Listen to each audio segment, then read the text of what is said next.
फिर इधर दिक्कत आ रही है ना, पीछे रखा क्योंकि फिर पीछे रखना पड़ेगा, पीछे से थोड़ा सा आपको फोन आ रहा है, 1 मिनट बोलो, पीछे आना पड़ेगा, ये तो बहुत ऊपर आ गया, नहीं होगा ये तो फिर करी शुरू।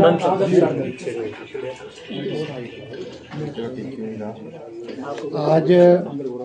हिमाचल प्रदेश मंत्रिमंडल की बैठक श्री सुखविंदर सिंह सुक्खू जी की अध्यक्षता में संपन्न हुई, जो बैठक लगभग कोई 4 घंटे के करीब चली और इसमें बहुत महत्वपूर्ण फैसले जो हिमाचल प्रदेश के हित में है उस पर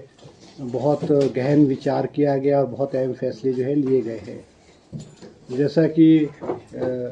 सरकार ने फैसला किया है कि जो हमारे कॉन्ट्रेक्चुअल एम्प्लॉइज़ हैं, डेली पेड एम्प्लॉइज़ हैं और हमारे कंटीजेंट पेड एम्प्लॉइज़ हैं, वो साल में एक बार रेगुलर होंगे।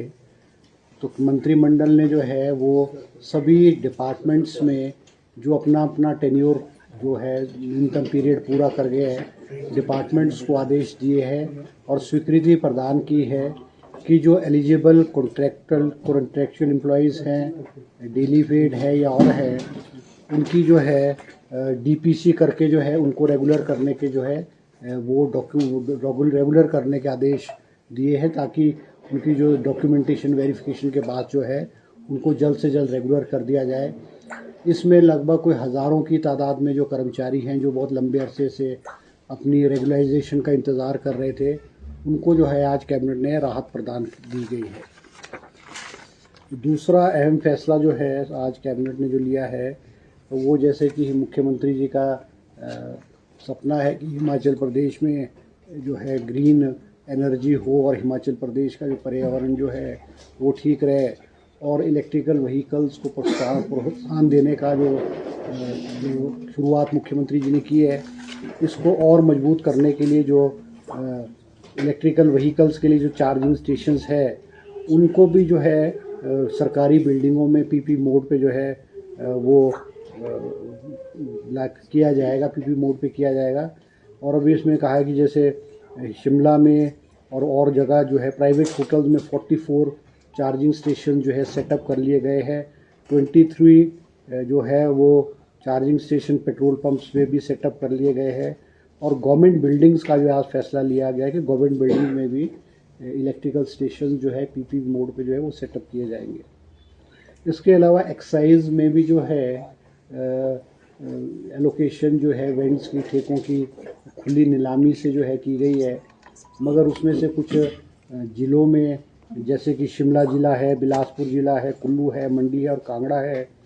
इन ज़िलों में जो वेंड्स है, जो रिज़र्व प्राइस है, उसके मुताबिक जो है वो कॉन्ट्रैक्टर्स ने जो है शराब के जो ठेकेदार हैं उन्होंने रिज़र्व प्राइस से लो प्राइस कोट की है और दोबारा री ऑक्शन भी की गए, मगर उसके बावजूद भी जो रिज़र्व प्राइस पे जो ये लोग नहीं पहुंचे हैं। आज कैबिनेट ने फैसला किया है कि इन ज़िलों में जो वेंड्स है, मैंने अभी कहा है कि 5 ज़िले हैं, इनमें वेंड्स लगभग कोई 400 के करीब वेंड्स हैं, उसको आज कैबिनेट ने डिपार्टमेंट को अधिकृत किया है वो सिंगल वेंड्स के आधार पे जो है इनकी ऑक्शन करे, वरना पहले जैसे पूरा ज़िले का बना लिया है या एक बड़े बड़े सर्कल बना लिए। कैबिनेट ने फैसला लिया कि सिंगल वेंड्स के आधार पे, ताकि छोटे लोग भी और जो छोटे कॉन्ट्रैक्टर्स हैं वो सिंगल वेंड्स को भी में भी बोली बोल करके उसको हासिल कर सके, इसलिए आज कैबिनेट ने इसको अधिकृत किया है और ये कहा है कि 2-3 दिन के अंदर इसकी ऑक्शन की जाए। अगर ये फिर भी नहीं होगा तो हमारे जो गवर्नमेंट्स के डिपार्टमेंट्स है, जैसे कॉरपोरेशंस है, हमारे एग्रो इंडस्ट्री कॉरपोरेशन है, HPSIDC state industrial development corporations है, हिमफेड है, उसके बाद जो है हम हमारे जो गवर्नमेंट के बोर्ड्स एंड कॉरपोरेशन है जिनका मैंने नाम लिया, उनको भी सरकार ने कहा है कि वो इन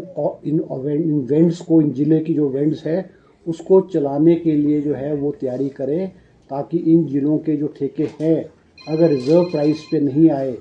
या सिंगल वाले वेंड्स भी नहीं हुए तो ये गवर्नमेंट जो है इन ठेकों को जो है इन 4-5 ज़िलों में जो है चलाएगी। इसके अलावा जो है आज कैबिनेट की जो resource mobilisation committee deputy chief minister Mukesh Agnihotri ji की अध्यक्षता में बनी थी, जिसमें 4 कैबिनेट मिनिस्टर थे, उसकी रिपोर्ट जो है वो कैबिनेट को आज सबमिट की गई है और विस्तृत रूप से आज कैबिनेट में उस पर डिटेल में जो है चर्चा हुई है। किस तरह से सरकार रिसोर्सेज को मोबिलाइज करे, किस तरह से सरकार के खर्चे कम हों और कहाँ कहाँ से रेवेन्यू जनरेट किया जा सकता है, उस पर विस्तृत चर्चा कोई 1-1.5 घंटे के करीब इस पे सारी चर्चा हुई है। आगे की कार्रवाई के लिए डिपार्टमेंट्स को अधिकृत किया गया है। कुछ केसेस में कैबिनेट ने मुख्यमंत्री जी को भी अधिकृत किया है कि वे कुछ डिसीजन जो है मुख्यमंत्री जी ले, क्योंकि वो लगभग कोई 45 के करीब डिसीजंस हैं जिस पे जो है विस्तृत रूप से आज कैबिनेट ने जो है चर्चा की है। इसके अलावा जो है आज कैबिनेट में जो है एक captive crusher Patel engineering construction company का जो किन्नौर में है, जो शोंगटोंग करचम वांगटू का प्रोजेक्ट चला रही है, उनके लिए कैप्टिव क्रशर की स्वीकृति भी आज कैबिनेट ने जो है प्रदान की है। इसके अलावा जो है कैबिनेट ने जो है रोगी कल्याण समिति के लिए भी एक कैबिनेट की सब कमेटी बनी थी। उस कैबिनेट सब कमेटी की रिपोर्ट भी रोगी कल्याण समिति को किस तरह से इम्प्रूव किया जाए, उसकी हॉस्पिटल्स की फंक्शनिंग को कैसे इम्प्रूव किया जाए, वो भी कैबिनेट के समक्ष जो है रिपोर्ट्स दी है और उसमें कैबिनेट ने सजेशंस दी है कुछ की भी, क्योंकि वो अधिकृत तो जो रोगी कल्याण समितिज़ हैं वही अधिकृत है, क्योंकि जो मेडिकल कॉलेजेस हैं जैसे शिमला का IGMC है या हमारे जो है उसके तो हेल्थ मिनिस्टर ही उसका रोगी कल्याण समिति के चेयरमैन होते हैं, मगर ज़िलों में जो है वो आज फैसला लिया कि ज़िलों डिस्ट्रिक्ट हॉस्पिटल्स में जो है वो उस ज़िले के जो कैबिनेट मिनिस्टर होंगे वो रोगी कल्याण समिति के चेयरमैन होंगे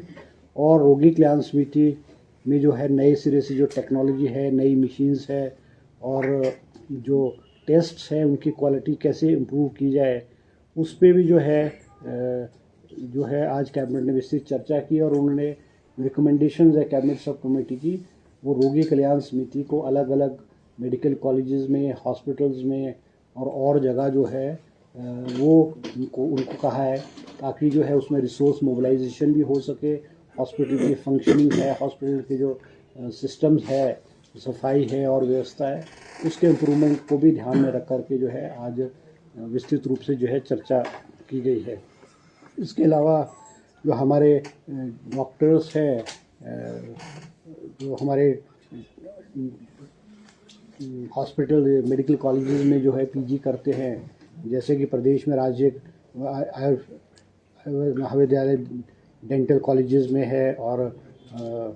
अटल institute of super speciality Chamiyana है, इसमें जो सीनियर रेजिडेंट्स है, ट्यूटर स्पेशलिस्ट है, इनको जो मानदेय था, इनको जो इनकी जो वजीफ़ा जो है स्टाइफन दिया जाता था वो 60,000 रुपये प्रति माह दिया जाता, जिसको बढ़ा करके आज कैबिनेट ने 1 लाख रुपए किया है। इसी तरह से जो हमारे सुपर स्पेशलिस्ट है और सीनियर रेजिडेंट्स है, सुपर स्पेशलिस्ट डॉक्टर्स है, इनका जो मानदेय है वो 65,000 हुआ करता था, आज कैबिनेट ने उसको बढ़ा करके 1,30,000 रुपये जो है कर दिया है। इसी तरह से हमारे जो Himachal Pradesh building and construction work board है, उसमें भी जो है कुछ आज संशोधन किए गए हैं, जिसमें कि जो लेबर में जो रजिस्ट्रेशन लोग करेंगे ताकि उनको बेनिफिट्स जो है लेबर वेलफेयर बोर्ड से मिले, उसमें भी रिलैक्सेशन करके जो है रिलैक्सेशन किया है ताकि उसका रजिस्ट्रेशन जो है लेबर का रजिस्ट्रेशन आसानी से हो सके और उनको आयुष्मान भारत और हिमकेयर जो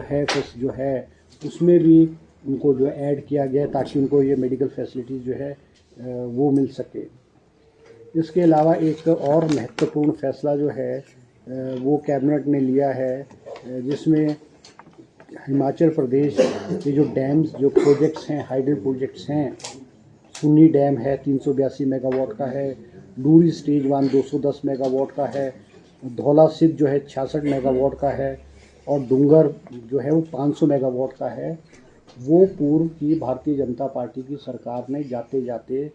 SJVNL को जो है वो IA के इम्प्लीमेंटेशन के ना होने की वजह से वो ना होया और उससे उन्होंने प्रोजेक्ट्स को शुरू कर दिया था। सरकार बनने के बाद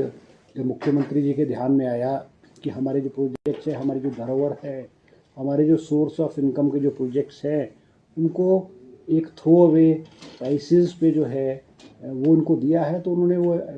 उसको ऑब्जेक्शन किए, प्रोजेक्ट्स को वापस लेने की बात कही। आज कैबिनेट ने जो है ये जो प्रोजेक्ट्स हैं इनको टेक ओवर करने की जो है फैसला लिया है गवर्नमेंट सरकार ने कि हिमाचल सरकार इन प्रोजेक्ट्स को अब बनाएगी। ये 4 प्रोजेक्ट्स हैं। सूनी डैम 382 मेगावाट, नूरी स्टेज 1 210, धौला सिद्ध 66 मेगावाट और ढूंगर प्रोजेक्ट 500 मेगावाट के जो प्रोजेक्ट्स हैं, ये NHPC को SJVNL को जो है वो पूर्व में भारतीय जनता पार्टी सरकार ने जाते जाते लास्ट में अलॉट किए थे। उसका IA नहीं हुआ था, इम्प्लीमेंट एग्रीमेंट नहीं हुआ था। उसके बावजूद भी SJVNL ने साइट्स पे अपना काम आरंभ कर दिया और उन्होंने कहा है कि हमने लगभग कोई 3,399 करोड़ रुपए खर्च किए गए हैं। विस्तृत रूप से आज कैबिनेट ने चर्चा की और कैबिनेट ने फैसला किया है कि हिमाचल सरकार ये चारों प्रोजेक्ट्स लेगी और एक इंडिपेंडेंट जो है इवैल्यूएटर को अपॉइंट करेगी। तो ये जो क्लेम कर रहे हैं कि हमने कोई लगभग 3400 करोड़ के करीब हमने खर्चा किया है, मगर हकीकत ये है कि इससे आधा भी जो है लगभग कोई 1400 करोड़ रुपए के करीब इन प्रोजेक्टों पे अभी तक SJVNL ने खर्चा किया है। मगर ये एक डिस्प्यूट है, इसमें जो है स्टेट गवर्नमेंट ने जो है इंडिपेंडेंट एवैल्यूएटर को अपॉइंट करेंगे ताकि प्रोजेक्ट्स की असेसमेंट हो सके कि उस प्रोजेक्ट में एक्चुअल कितना खर्च हुआ है और किस स्टेज पे वो प्रोजेक्ट्स है। मगर इन प्रोजेक्ट्स को हिमाचल सरकार लेकर के हिमाचल सरकार इसको जो है एग्जीक्यूट करेगी, आगे का काम जो करेगी। And government of India and SJVNL will be intimated by the decision of the cabinet today. दूसरा और जो है जो बैरासुल प्रोजेक्ट है जो इनके पास है, क्या नाम है, NHPC वालों के पास है, हेड पावर कॉरपोरेशन के पास चम्बा में बैरासुल प्रोजेक्ट, वो 1982 में बनकर के तैयार हो गया था, जो कि बैरासुल का प्रोजेक्ट जो है 180 मेगावाट का है और इस प्रोजेक्ट को बने हुए 40 साल हो गए हैं, क्योंकि एग्रीमेंट के मुताबिक या जो भी हाइडल प्रोजेक्ट्स हिमाचल प्रदेश में बने हैं या बनने जा रहे हैं, इन प्रोजेक्ट्स को 40 साल बाद हिमाचल गवर्नमेंट को वापस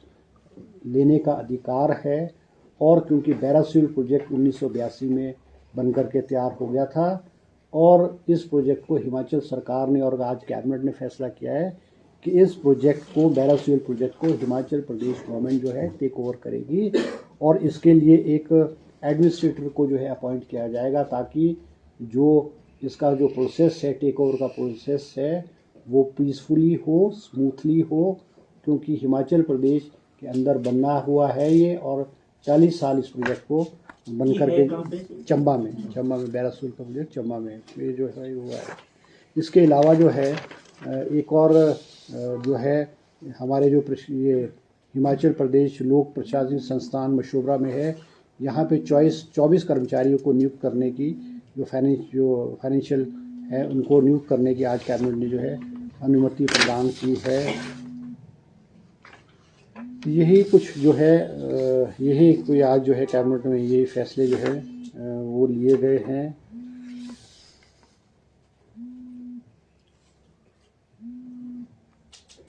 सर वोकेशनल टीचर के मामले पे नहीं, उस पर कोई चर्चा नहीं, वोकेशनल टीचर्स पे कोई इशू नहीं, कोई इंडे में नहीं। बसों का किराया बढ़ाने को लेकर भी था सर? नहीं, उसमें बसों के किराए में नहीं किया, उसमें ये किया क्योंकि डिपार्टमेंट का एक प्रपोजल था कि भी मिनिमम जो किराया है वो बसेस में 5 रुपये लिया जाता है, मिनिमम किराया 5 रुपये लिया जाता है। तो HRTC का ये कहना है कि वे कहीं 5 रुपये नहीं होते हैं या वो नहीं होते, तो उसको ये फैसला किया कि 5 रुपये से बढ़ा करके मिनिमम जो है उसको 10 रुपये करने का फैसला लिया गया है। हो गया सर ये फैसला? अब कैबिनेट ने डिसाइड किया कि मिनिमम जो है 5 रुपये के बजाय 10 रुपये किलोमीटर नहीं, मिनिमम जो किराया है ना, जैसे पहले 5 रुपये किया था, क्योंकि हिमाचल प्रदेश में पिछले 5-7 सालों से बसेस के किराए भी नहीं बढ़ाए गए और प्राइवेट ऑपरेटर्स है या HRTC है, उनकी मांग है कि भाई उनके बढ़ाए, मगर कभी किराए नहीं बढ़ाए गए हैं। सिर्फ ये मिनिमम किराया जो है 5 रुपये से बढ़ा करके उसको 10 रुपये और तो नहीं सर कोई हाइक लगा हुआ जैसे लॉन्ग डिस्टेंस में कोई हाइक नहीं, और कोई नहीं। ये मैं आपको क्लियर कर दूं कि ये 5 रुपए से 10 रुपए का फैसला हुआ है मिनिमम। हाँ, मिनिमम वाले को, बाकी कोई किराए में वृद्धि का फैसला नहीं है। सर ये जो हाइड्रो वाली बात आप कह रहे हैं, नए जो अलॉटमेंट है या आइडेंटिफाइड प्रोजेक्ट है, क्योंकि वो रेवेन्यू जनरेशन का बड़ा जरिया है हिमाचल प्रदेश में, इस पर कोई चर्चा नहीं हुई? नहीं देखो, ऐसा नहीं, ये तो स्पेसिफिक, देखो ये स्पेसिफिक प्रोजेक्ट जो है, मुख्यमंत्री जी ने जो है पावर मिनिस्टर से समय समय पर ये कहा है कि जो SJVNL के प्रोजेक्ट्स हैं 4, इनको जो है, इनका जो हमारे एग्रीमेंट्स है जैसे 12, 18, 30, वो वाला एग्रीमेंट नहीं हुआ, इम्प्लीमेंट एग्रीमेंट नहीं हुए हैं, और इनको सिर्फ 12% पे ही पूर्व की सरकार ने इनको थ्रो अवे प्राइसेस पे दे दिया है। अब हमने कहा है कि ये वापस किया जाए, या तो हमारी टर्म्स एंड एग्रीमेंट पे हो, 12 है, 18 है, 30 है, वो नहीं हो रहा है। तो अब वो उन्होंने IA नहीं हुआ है, IA के बिना इन्होंने प्रोजेक्ट शुरू कर दिए। अगर जब तक IA नहीं होगा, बिल्कुल टर्म्स एंड कंडीशन पूरी तय नहीं होंगी, तब तक उनको कैसे किया जा सकता है? अब ये क्लेम कर रहे हैं कि हमारा खर्चा इतना हो, तो आज कैबिनेट ने, जैसे मैंने भी कहा है कि कैबिनेट ने फैसला किया है, जो इंडिपेंडेंट असेस करेंगे कितना खर्चा हो, और we will decide, we will take over the government. नए जो छोटे प्रोजेक्ट उन बारे में कोई चर्चा नहीं है। चलो, ओके जी, थैंक यू।